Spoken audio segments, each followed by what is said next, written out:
it was a different medium than film, but in some ways the same. And I wonder if briefly you could tell me how you felt about it when you got into it. Did it seem like a completely different realm than film? Yes, it did. I guess the best way I can explain that is if I was doing a number for, well, Call Me Madam, I was working with Donald O'Connor on a number, let's say.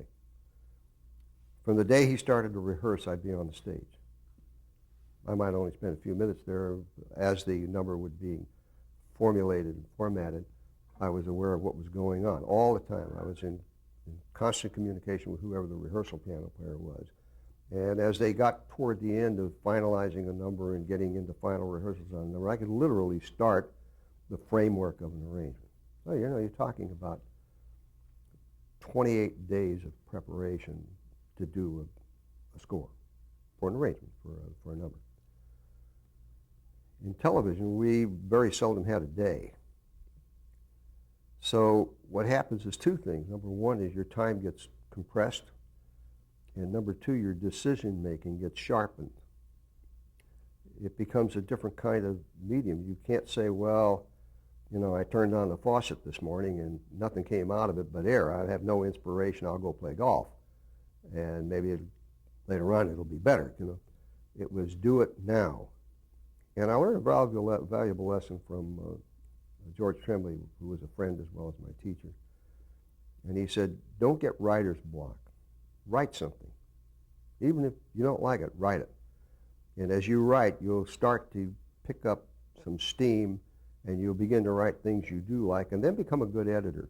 Go back and fix what you wrote, but don't sit there and spin your wheels. And television was the ultimate exercise, because you couldn't spin your wheels. If you got into a problem of delaying it and procrastinating and letting it go back, it didn't get done. And we always got it done without the 6 weeks of preparation time. At any point, did it occur to you that maybe you wanted to go back to film, to have that luxury of time that you never had in TV?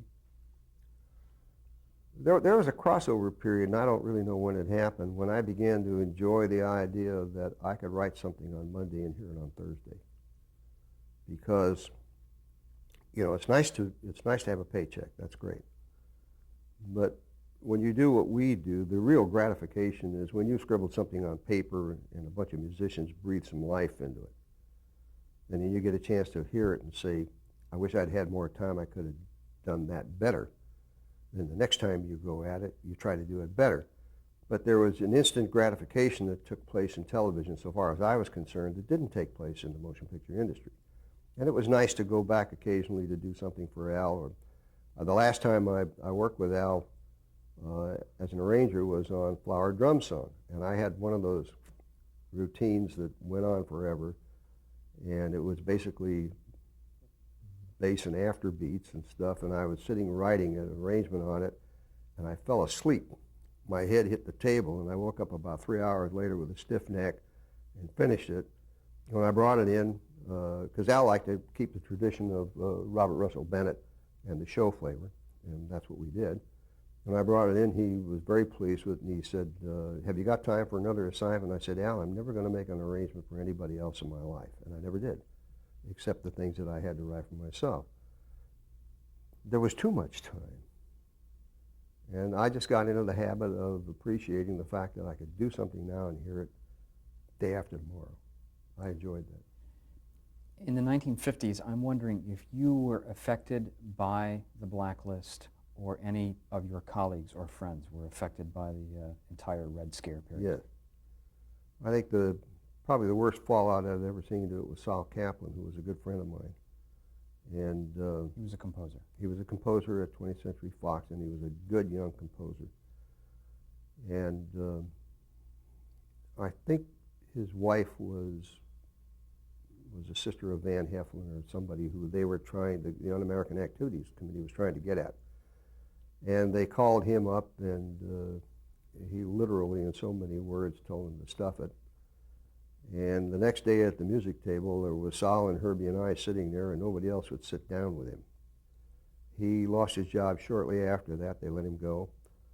And he tried staying around Hollywood for a while. He had a little studio on 3rd Street near Fairfax, and he was teaching piano and conducting, trying to make a living out here, and he finally just gave it up and went back to New York.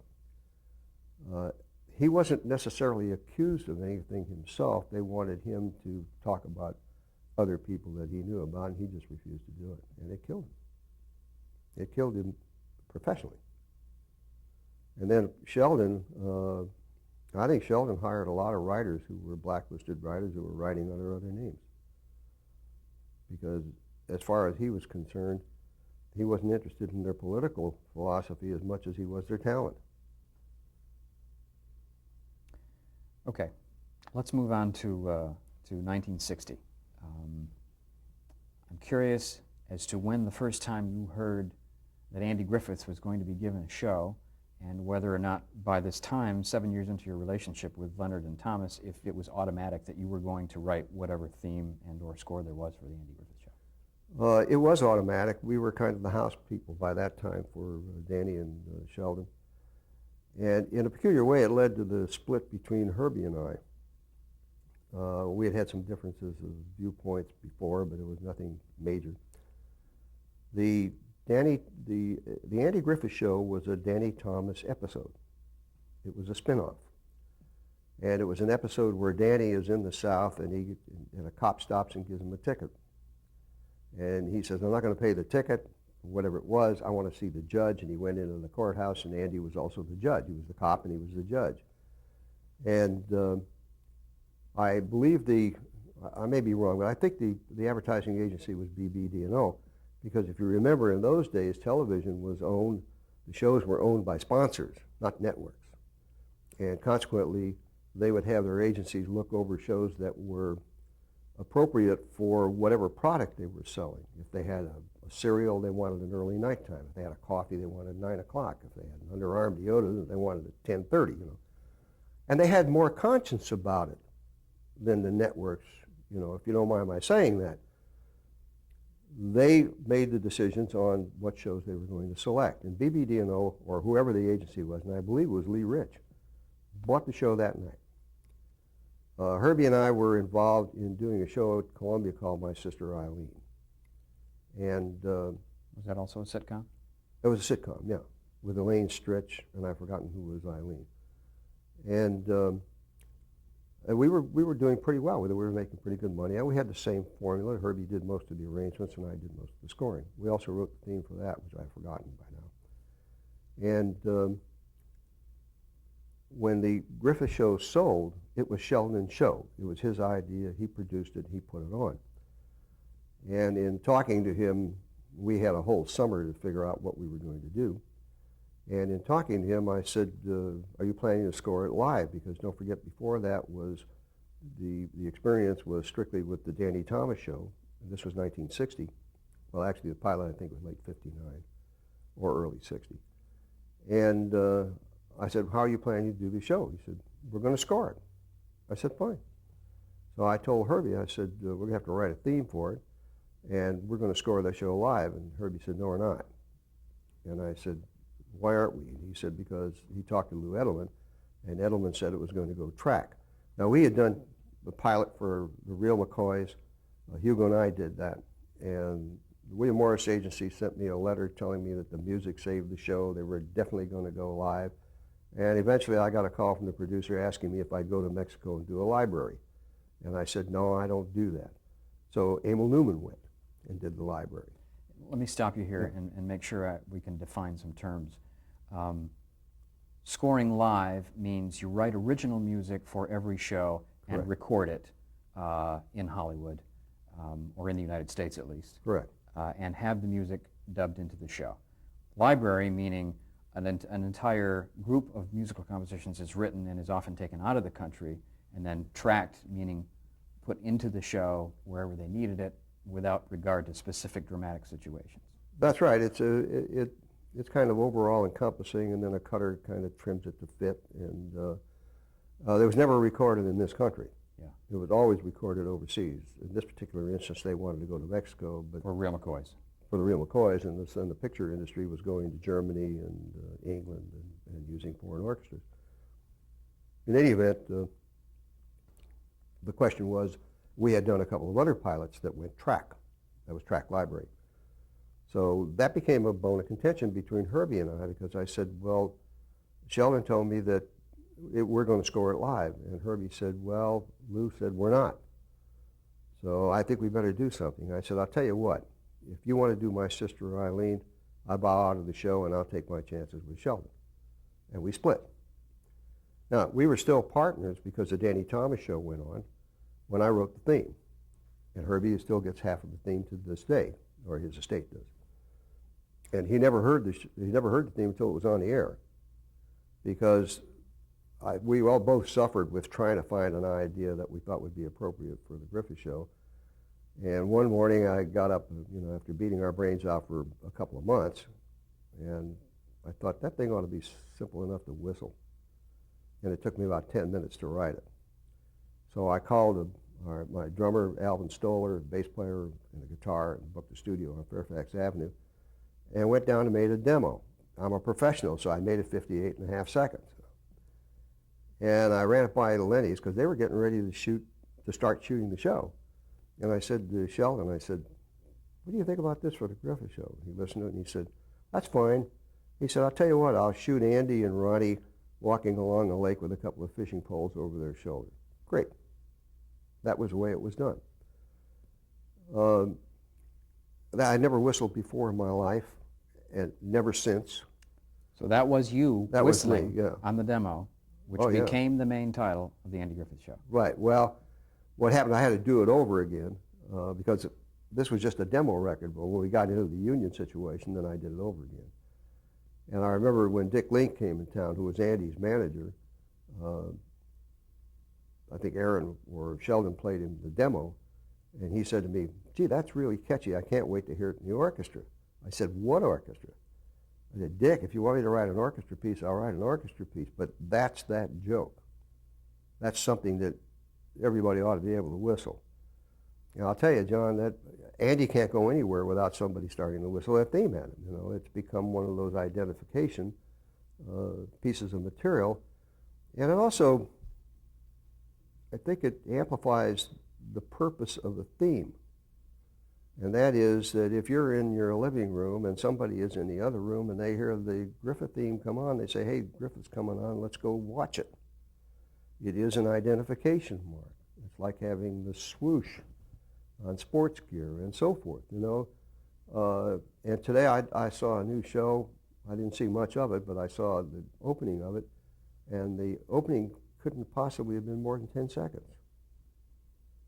And it's hard to pin an identification on something when you don't have time to at least let an audience absorb it, even if it is short, because 58 seconds is not a lot of music. Also, conceptually, with regard to the Andy Griffith Show theme, wasn't it more than just you needed to be simple enough to whistle? Was it also about the fact that he was a kind of a simple kind of guy, Sure. country? Sure, that was what made it so hard, because we think of Americana in terms of Copeland. And I designed a combination for that show, which was the first time anybody had just used cellos for a string section. It was always soft. It was 3 horns, a flugelhorn, 3 cello, 3 woodwind. I had an accordion to play piano. And the show was very gentle, and it happens to be one of my favorite shows because it had such great values. And it's become, Mayberry has become utopia for a lot of people. So musically, it needed a softer sound? Yes. Did you write individual character themes? Yes. You did? Yes. For example, was there an additional theme for Andy beyond that, or was... No, Andy, I usually use some version of the whistling theme. I had 2 themes for Don. Why One, 2? Well, because Don was a twitchy character, and my philosophy about comedy music is you don't play things that are funny. You just try to amplify the character visually. If he's twitchy, I wanted to make him more so. And when he was overbearing, I had a march that was like Dragnet, the ultimate cop on the beat. So I had 2 themes for Don. I had a theme for Frances Bavier, Aunt B. I never had any thematic material beyond those main characters. But if they were in there, I would try to integrate what they were doing with the music. How much music was there in the Andy Griffith Show? The Andy Griffith Show averaged about 9.5 minutes of music, which is a lot for a comedy show. Why? Why did it need that much? Well, in the first place, it wasn't done free camera-wise, so it wasn't trimmed out tight like a free camera show would be. It was a single camera show. And there was an attitude about the show that had long spaces of time. And sometimes you would have a sequence where you felt like you ought to score that 30 seconds, let's say. But there was no place to really enter it without feeling it, because the entrance of music is a tremendous dramatic additive. I don't care whether you whisper it or whether you shout it, you feel it. Even if you bring it in under a sound effect and it's just there, the additive of music is noticeable. And I would always try to find some place, even if it was 4 minutes earlier, to bring the music in so that it developed along with the scene and then arrived at that 30 seconds, which was invaluable. And it worked. The music, and incidentally, that was the best dubbing job in television. You hear those shows today and you hear the music in real perspective because they didn't have a laugh track. And the fellow who dubbed the music and the dialogue, Jimmy Stewart, had dialogue in one hand and music in the other, and he used the music as fill so that the music was up to the level of the dialogue. I never covered it because I didn't cover it in the first place. If there was dialogue, I thinned out, I got softer and so forth. And Jimmy played that thing, and you hear those shows today, and I know of no television show on the air that has the dubbing quality or the presence of music like the Griffith Show. And is that more about the guy who was doing the dubbing, or is that about Sheldon's overall philosophy? No, it was not Sheldon's philosophy. Sheldon didn't ever go to a dubbing. He had somebody who was in charge of dubbing. And it was really a show philosophy. That was my arena. There were times when we'd go in and fight with the dubbing crew about, was the tire squeal more important than what the music was doing at that point in time? And I think it was just a highly professional, theatrically motivated group of people who looked at the end result instead of everybody fighting for their individual terrain. If you understand what I'm saying, it's pretty hard to judge the effectiveness of a fender crash or a car going into the water as opposed to dialogue. Dialogue's going to be there. And if you have music, it has to be in proportion to what its dramatic effect is. And we always leaned on the music very heavily. And I gather that music was considered an important partner in the overall production. Yes, it was. Which is perhaps less so today. It really was, yes. Did you work at all with Andy himself? Yeah, I spent a lot of time with Andy, and we've remained good friends over all these years. Was he musical at all? Did he ever have thoughts to contribute or suggestions to make? He never had thoughts about post-scoring. You have to remember that I'd go on the stage. I had my own projection room at Motion Picture Center, which was above the Griffith stage. And I'd always stop on the stage and talk with he and Bob Sweeney, who was a close friend, and Don. And, Bob was? Bob Sweeney was the director. Okay. And then I'd go up and run the picture. And then I'd come down and Andy'd say, "What'd you run?" And I'd tell him, and we would talk about it. And it led into a strange relationship. And that was, they had done a picture, and they'd worked hard on it, and I ran the picture. And I thought there was about 2 times as much story as they had time to develop. And I thought the result, to me, came out dull. And I made the mistake of going back on the stage. As a matter of fact, Andy was singing a tag, and I always covered that because he was very sensitive about his pitch, which was incidentally good. But when he had to sing on film, he wanted somebody to reassure him that it was okay, or to stop it if it wasn't, and say, "Hey, Andy, let's do another one." And he would do it.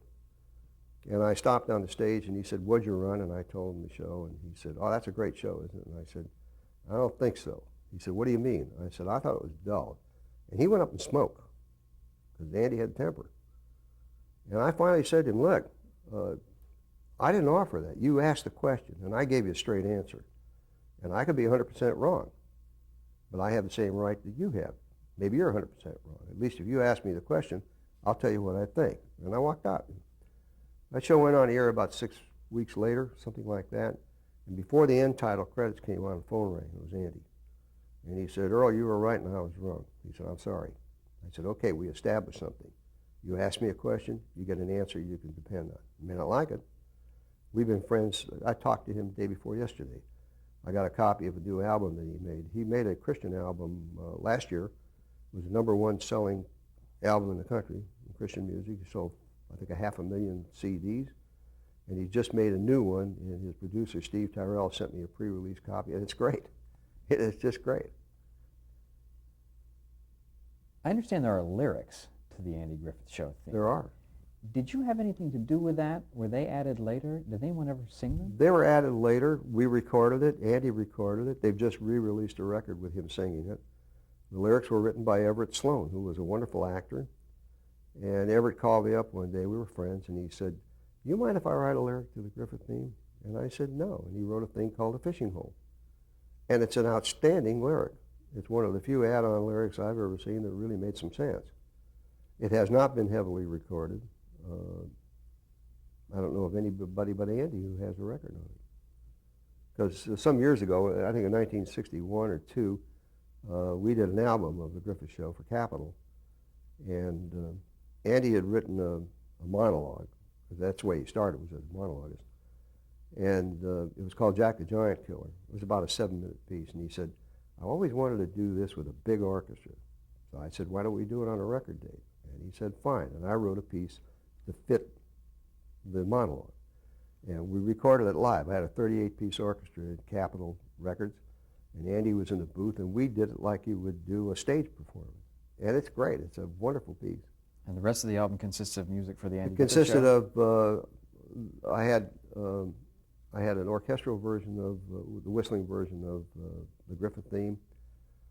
I had the Mayberry March. I had a piece of Don Knotts for Don. I had Aunt Bee's theme. And then we did some country music with the Dillards. And then the capper on it was the last 7.5 minutes was Jack the Giant Killer. That's great. It was a fun album. Aaron Rubin was on that show, as I Yeah. recall. Did you work closely with Aaron? What was he Yeah. like? I did. Aaron's great. What was his job? His job was as the producer, story consultant, both jobs. I mean, he was the head of both jobs. And it's an interesting thing about Aaron. Sheldon went to New York to look for a producer for the Griffith Show. And Aaron at that time was directing Sergeant Bilko for Nat Hiken. And he took Sheldon to see a Broadway show where he had written sketches for a guy by the name of Dick Van Dyke. And the show, I think, opened and closed in 3 days. And then later on, and Sheldon hired Aaron. And Aaron came aboard as the producer and the executive story consultant. And later on, when the Dick Van Dyke property came up, which was a pilot that was done by Carl Reiner, Sheldon said, "I know the right guy," and went to New York and got Dick, who was doing Bye Bye Birdie. So that was his introduction to Aaron Rubin. Aaron came on the Griffith Show, and he stayed with it until they launched Gomer Pyle, and then he went with the Gomer Pyle Show. Aaron was easy to work with in the sense that he, again, like Sheldon, was hands-off. You did your job. You didn't do your job, you weren't there to do it, which is not a bad way to work. I got to tell you that you never waste time. I'm curious about the nuts and bolts of scoring the Andy Griffith Show, and I suspect these may pertain to your other shows as well. Could you take me through the process from the first time you look at the film to the time you recorded the score? I'm spotting. Who would you spot? Okay. I had an agreement with the producers because it made sense. That instead of them sitting in a projection room for an hour and a half while we broke a picture down, which means we had a stop-and-go projection machine, and I would sit there with my cutter, Kenny Johnson, and I'd say, "Let's start here," and we'd run it. "We ought to be out by now. Let's go back up and see where a good place to get out is," and we'd start to framework the music. But generally, in later day television, you had the producer sitting here all the time. And I started it actually on the Griffith Show, which was a single camera show and had an opportunity for some music. And I said to Aaron, look, let me break the show down with Kenny, and then we'll come to your office. I'll tell you what I think should be covered. You tell me what you think is missing. And it'll take us 15 minutes, and you won't waste a day in the projection room going back and forth over music. And that worked. It worked very well for them. It worked very well for me. So I would sit in the projection room with Kenny, and we would break the picture down. We'd go through the picture. We'd stop. If it was a 2-hour, I'd generally run it straight through, find out what the picture's about, then start over reel by reel, and do stop and go until we decided where the music was going to go and where it was going to go out. And then Kenny would make a cue sheet telling me in increments of, finally wound up with tenths of seconds, what was happening on the screen. And a good cutter can select those things which are really pertinent, because all music and all timing written in text looks equally important, and they're not. And you would get, when I worked at other places, a cutter would say at 2 minutes and 5.3 seconds, the dog whirls and jumps over the fence. So wait a minute. When did he start to whirl? When did he jump? And when did he land? You can't do that in 0.2 of a second. And you as a composer need to know. That's right. I need to know if I decide I want to do something with that, I need to know when it stops and starts. By the same token, once I said that, now I got every frame of picture broken down in dialogue, which is meaningless. Because as you select the things you're going to do, the cutter that you work with, and I worked with Kenny for practically my entire career, he knew what you were looking for. And there were times when I'd call him, I'm working at home at night, and say, Kenny,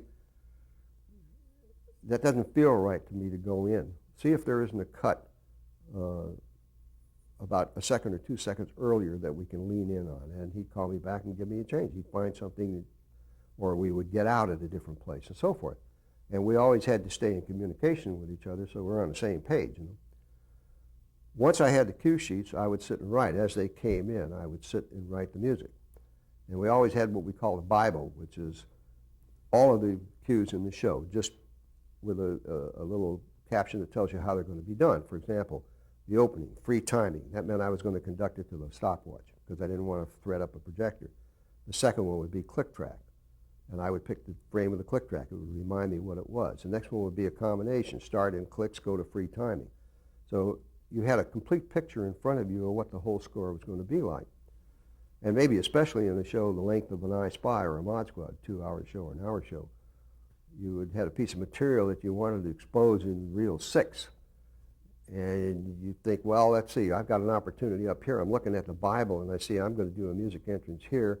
Maybe I can plant it there. And somewhere in reel 2 I can develop it a little more. And 5 I can reiterate it. And in 6 I can pay it off.